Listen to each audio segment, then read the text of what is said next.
Comedian Sarah Silverman is throwing her weight behind Bernie Sanders for president, despite being an avid feminist, because as you know, all good little feminists are supposed to support Hillary.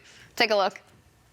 Hi, beautiful. It's Sarah. Hillary had always been my choice. I'm a feminist. Democratic woman president? Yes, please. I'm not against Hillary. I met someone I have more in common with, and his name is Bernie Sanders.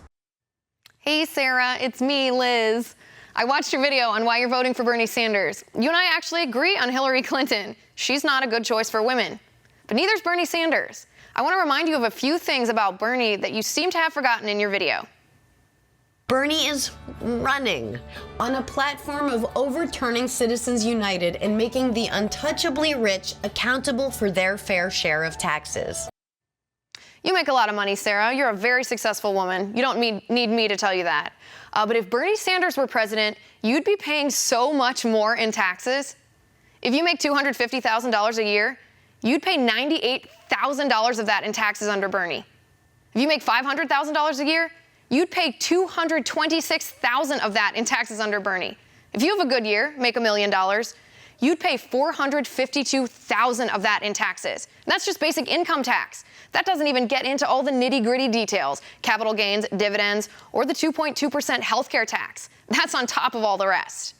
You say you want to hold the rich accountable for their so-called fair share of taxes, but do you really want the government to take that much of the money you earn? But he's a socialist! Yeah, he is a socialist Democrat. Now let me explain what that is. He's a Democrat. He just believes that people who don't have the same advantages as you and me should be given the same advantages as you and me. You say firefighters are an example of socialism. They're not. That's not the federal government in charge. That's states, cities, municipalities taking care of their local communities. Sarah, that's not socialism.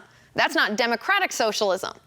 Socialism is having to stand in line for food because the government won't let people bring their goods and services, food, to the market because the government regulates the market. Socialism is starving. Socialism is dissidents being arrested for speaking their opinions, thrown in jail because they disagree with powerful people. Socialism is healthcare lines so long people die waiting for treatment. Socialism is the government thinking they own your money. They take your money whenever they want to do whatever they want with it. That's not a fair share of taxes, Sarah. And minimum wage, Sarah, let's look closer at that. The minimum wage to $15 an hour, a livable wage.